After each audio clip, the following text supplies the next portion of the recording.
শুধু নামাজ পড়তে আসেনি, আজ একজন আরেকজনের সঙ্গে সাক্ষাৎ। শুধু সাক্ষাৎ না, চোখে চোখ রাখবে, হাতে হাত রাখবে, বুকে বুক রাখবে। একজনের মনের ভিতরে আরেকজন ঢুকে যাবো, জোরে বলেন। একজনের মনের ভিতরে আরেকজন চলে যাবো। আজকে দুই মন এক হবে, আজকে হাজার মন একটা ফুলের পাপড়ি হবে। আজকে ইসলাম সুবহানাল্লাহ ছড়িয়ে থাকবে না। আজকে ইসলাম একাত্রিত হয়ে সারা বিশ্ববাসীকে দেখাবে যে ইসলামের নামের ওপর নাম শান্তি। আমরা শান্তির সুবহানাল্লাহ প্রতীক হয়ে ঈদগাহ ময়দানে এসেছি। আজকে শুধু নামাজ পড়ার জন্য কেরালা থেকে ছুটে এসেছেন নাকি?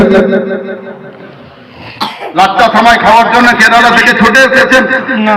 নতুন পোশাকটা পরার জন্য কেরালা থেকে, চেন্নাই থেকে, উড়িষ্যা থেকে, বিহার থেকে, ঝাড়খণ্ড থেকে ছুটে এসেছেন নিজের বাড়িতে না।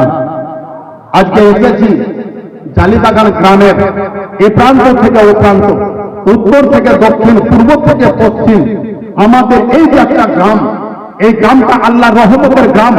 এই গ্রামটা হলো আল্লাহর দয়ায় পরিপূর্ণ গ্রাম। এই গ্রামটাতে সদা সর্বদাই যেন আল্লাহর রহমতের বাড়ি চিরদিন ভর করে বর্ষে। আজকে তার নাম জালিবাগান। আর এই জালিবাগানের প্রত্যেকটি মানুষ আজকে আল্লাহ পাকের মেহমান। ধরে বলে জালিবাগানের প্রতিটি মানুষ আজ আল্লাহর মেহমান। জি, আমার নবী পাকের সুবহানাল্লাহ পয়গামের মেহমান। আমাদের মধ্যে দূরত্বকে বাড়াইতে হবে না কমাইতে হবে? দূরত্ব এতটুকু আছে, এতখানি হবে না, এতটুকু আছে, এইরকম হবে। আমার বুঝতে পারছেন ভাষা? কাউরির সঙ্গে কাউরির দূরত্ব, এক মুসলমান আর মুসলমানের সাথে যদি কোন রকম মনের দূরত্ব থাকে, কোন রকম যদি মনের কষ্ট থাকে, কোন রকম কাউরির সঙ্গে কাউরির যদি আঘাত থাকে, তাহলে সে আঘাতটা আমরা দূর করব না আঘাতটা আমরা বাড়াবো? এবার কথা বলেন, কথা বলেন। জি, এর নাম মুসলমান, এর নাম ইসলাম। ব্রাদার, আজকে আমরা মনের দূরত্বকে মিটিয়ে দেব। জি, আমরা একজন আরেকজনের সঙ্গে অন্তরে অন্তর লাগিয়ে, সিনাতে সিনা লাগিয়ে, চোখে চোখ লাগিয়ে, হাতে হাত লাগিয়ে এক অপরকে জড়িয়ে ধরে ঈদের খুশি আজকে আমরা বন্ধন করবো। জোরে বলেন। এই নজির ইসলাম ছাড়া কোন ধর্মে নাই, কোন জাতির মধ্যে নাই। আপনি দেখাতে পারবেন না, আপনাকে চ্যালেঞ্জ করে বলতে আছি। আর আজকে কেউ যদি নকল করে তাহলে ইসলামকে দেখে করছে, এটা আপনাকে মানতে হবে। ব্রাদার, আর একটা কথা হলো, আমরা এসেছি ঈদের নামাজ পড়তে। ঈদের নামাজ পড়ার পরে যাবো কোথায়? না এই তো শ্বশুর বাড়ি যাবো? অনেকে বলছে খালি হুজুর ছুটি দেয়, খালি দেখান বলে, খালি তাড়াতাড়ি বাড়ি যাবো, জামা পাঞ্জাবিটা ছাড়বার কেটিএম নিবো বললেন। হ্যাঁ, জামা পাঞ্জাবি ছাড়বার কেটিএম দিব। আজকে সুবহানাল্লাহ রাস্তাতে কাপড় পাথর তো দূরের কথা, পাথর পর্যন্ত খুব একটু অনুরোধ করবো। এই দেখেন দুটো হাত আপনাদের সামনে জোড় করছি, তার কারণ আপনারা সবাই আমার আপন, আপনারা সবাই আমার আপন। কেউ আমার বাপের বয়সে, কেউ দাদার বয়সে, কেউ আমার ছেলের বয়সে। বিশেষ করে যারা আমার ছেলের বয়সে আছে, এই দুটো হাত আমার একটু দেখো। আমি আমার তোমাদের কারণে বলতে আছি, বাবুরে, জীবনটার মূল্য কিন্তু অনেক বেশি। কথাটা বলছেন কি? জীবনের মূল্য অনেক বেশি। হ্যাঁ, ঈদের খুশি পালন করো অবশ্যই, কিন্তু এমন জোরে মোটর সাইকেল চালাইও না যে তোমাকে ভর্তি বা হসপিটালে না করতে হয়। কি বুঝলেন? কথাটা ঠিক আছে? লাইনে না বেলাইনে আছে? এমন জোরে মোটর সাইকেল চালায় না রোডে। এই কথাটা আমার নয়, এই কথাটা প্রশাসনের কথা। কিন্তু প্রশাসনকে বলেছিলাম লাগবে না আপনাদের, আমরা 100। জোরে বলেন, লাগবে না আপনাদের, আমরা 100। তার কারণ একটা ইমাম একটা এসপির দায়িত্ব পালন করে। জি, একটা ইমাম শুধু ইমাম হতে পারে না। একটা ইমামের নাম শুধু মসজিদে 5 ওয়াক্ত নামাজ পড়া নয়। একটা ইমামের সার্বিক দায়িত্ব হলো একটা ইমাম যে গ্রামে থাকে সেই গ্রামের যদি সে ইমাম হয়, এটা কিন্তু আপনাকে মাথায় রাখতে হবে, যদি সে ইমাম হয় সেই ইমাম ওই গ্রামের সার্বিক দায়িত্ব পালন করে। কারণ আল্লাহ পাক আমার রুজি দিয়েছে আপনাদের হাঁড়িতে, ঠিক না বলুন? তাহলে আপনারা যদি ভালো থাকেন তাহলে আমি ভালো থাকতে পারবো, হ্যাঁ কি না বলেন? যদি আপনারা ভালো থাকেন তাহলে আমি ভালো থাকতে পারবো, যদি আপনারা খুশিতে থাকতে পারেন তাহলে আমিও খুশিতে থাকতে পারবো, যদি আপনাদের মুখে হাসি ফুটে তাহলে আমার মুখে হাসি ফুটবে।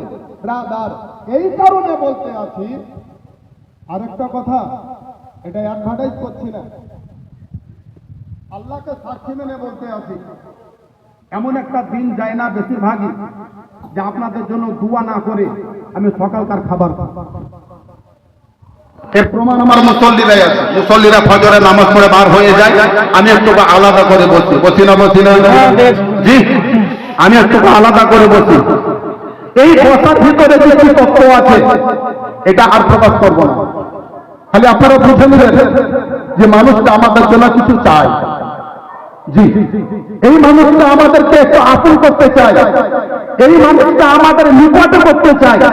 তাই বলবো আমার সোনা মানিকের আগে আমার সন্তান সমতুল্য, আমার দাদার ভাইয়ের বয়সে যারা আছে, রাস্তাতে আজকে মোটর সাইকেল চলবে কিন্তু লিমিটে, কোনো উচ্ছৃঙ্খলা নয়, কোনো বিরক্তনা নয়। তার কারণ আমাদেরকে দেখে কেউ যেন অট্ট হাসি না হাসে, এইটুকু আমার অনুরোধ। কাউরির যেন বেড হসপিটালে না হয়, কাউরির মায়ের চোখের যেন না পড়ে, কাউরির মায়ের চোখের পানি যেন আজকে না ধরে, কাউরির সন্তান যেন আজকে ইয়াতিম না হয়, কাউরির বাবা মায়ের কষ্ট যেন আজকে বেড়ে না যায়। বাবা মায়ের কষ্ট আছে, কষ্টকে ছোট করে দিতে হবে। সন্তানরা আছে, তাদের ভবিষ্যৎ আমাদেরকে ফলো করতে হবে। এই জিনিসটাকে আপনারা একটু মনে রাখবেন, কথাটা ছোট করে দিলাম, তার কারণ দামি কথা অল্পতে সারতে হয়। আরেকটা কথা হলো, ঈদের নামাজ পড়ার পরে আমরা যাবো কোথায়? কবরস্থান। কবরস্থান আমরা যাব, তাই তো? আমি তো ইমাম, জালিবাগানে 5টা 7টা 10টা কবরস্থান আছে, সব জায়গাতে যেতে পারবো না, একটা জায়গা হয়তো যেতে পারবো।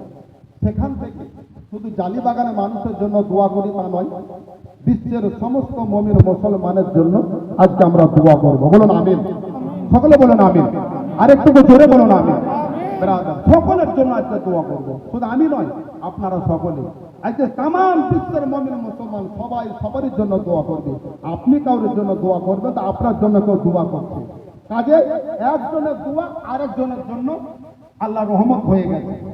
1 নম্বর কথা, নামাজ শেষে সালাম কালাম করে ধৈর্যের সাথে কবরস্থান যাবেন, যার আত্মীয় স্বজন যেখানে আছেন যাবেন। হ্যাঁ, আমি একটা জায়গাতে যাব, সকলের জন্য দোয়া করব, এটা আমার দায়িত্ব। তারপরে বাড়ি আসবো, তাই তো নাকি? বাড়ি আসবো, বাড়িতে রেখে চলে তাড়াতাড়ি লাগতে সময় দাও নাকি? কালকে এসাটা বলেছিলাম, এবার আপনি অফ করে দিন। এসাটা বলেছিলাম, বাড়ি গিয়ে দরজাতে ডান পা রেখে কি বলতে হবে? সবাই বলেন আসসালামু আলাইকুম। কাদেরকে বলবো? কাদেরকে? বাড়ির কার পরিবারকে? নিজ নিজ পরিবারকে, জোরে বলে নিজ নিজ পরিবারকে। ওই পরিবারে কে থাকবে? মা থাকবে। ওই পরিবার কে থাকবে? যদি বিবি থাকে তো বিবি থাকবে। ওই পরিবারে কে থাকবে? নিজের ছেলে মেয়ে থাকবে। ওই পরিবারে সদস্য বা সদস্যা হিসাবে যারা থাকবে তাদের সকলকে আজকে ঈদের খুশি, ঈদের উপহার হিসাবে আপনি এখান থেকে আল্লাহর রহমত নিয়ে যাচ্ছেন। সেই আল্লাহর রহমতটা ভাষা আকারে নিজের বাড়ির দরওয়াজাতে আপনি প্রকাশ করুন। আপনি সকলকে উদ্দেশ্য করে বলুন আসসালামু আলাইকুম ওয়া রাহমাতুল্লাহি ওয়া বারাকাতুহু। তো দেখবেন সকলেই মুখরিত হয়ে একসঙ্গে আপনার সালামের জবাব দিবে ওয়া আলাইকুম আসসালাম ওয়া রাহমাতুল্লাহি ওয়া বারাকাতুহু।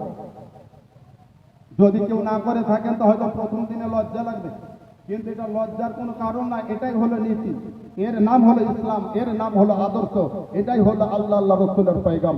যাই হোক বাবা, আমি আর বাড়াতে চাইছি না। তাহলে আজকে হলো পবিত্র ঈদুল ফিতরের দিন। আর একটা কথা বলবো, যদি বলতে বলেন তাহলে বলবো। মুসল্লি তো বলে মসজিদ ভরা ছিল রমজান মাসে, নাকি বটজন ভাই? সাথে মনে হয় আমরা দুকাদারি থাকবো না, মসজিদে মুসল্লি হবে। জি, যারা যুবক আছেন, যারা সংসার জীবনে ব্যস্ত আছেন, আজকের ঈদ উল ফিতরের নামাজটা ফরজ না সুন্নাত না মুস্তাহাব? ঈদ উল ফিতর নামাজ ওয়াজিব, ফজরের নামাজ। এবার বলেন তো আপনারা কে কে ফজর পড়েছেন? হ্যাঁ, 100টার ভিতরে 90টা ফেল করবে, 100র ভিতরে 90টাই ফেল করবে। কাজে আমি এখানে কাউকে পাস ফেল করাতে চাই না। তাহলে ফজরের নামাজ ছিল আমাদের উপরে ফরজ, আর ঈদ উল ফিতরের নামাজ হলো ওয়াজিব।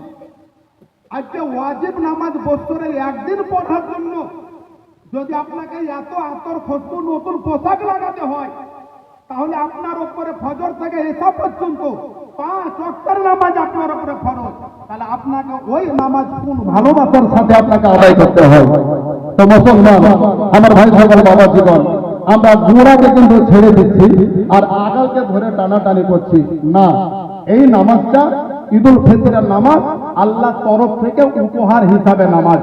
আজকে এখানে আমরা সকলে সমাবেত হয়েছি, এক অপরের সাথে মুআনাকা করব, সালাম কালাম করব, এক অপরের সাথে আমরা সাক্ষাৎ করব, তাদের অন্তরের খবর রাখবো, যে কথাগুলো আমি আগে বলে দিয়েছি। কিন্তু নামাজ যাদের উপরে ফরজ হয়ে গেছে, আপনি যদি কোটি টাকার মালিক হন, আপনি যদি ব্যারিস্টার হন, আপনি যদি ডিস্ট্রিক্ট ম্যাজিস্ট্রেট হন, তবুও কিন্তু আপনার জন্য নামাজ ছাড় নাই। তার কারণ যেই নামাজ কাজা করবে তার গুনাহে কাবিরা হবে, আর যার গুনাহে কাবিরা হবে তার ঠিকানা জাহান্নামেই হবে।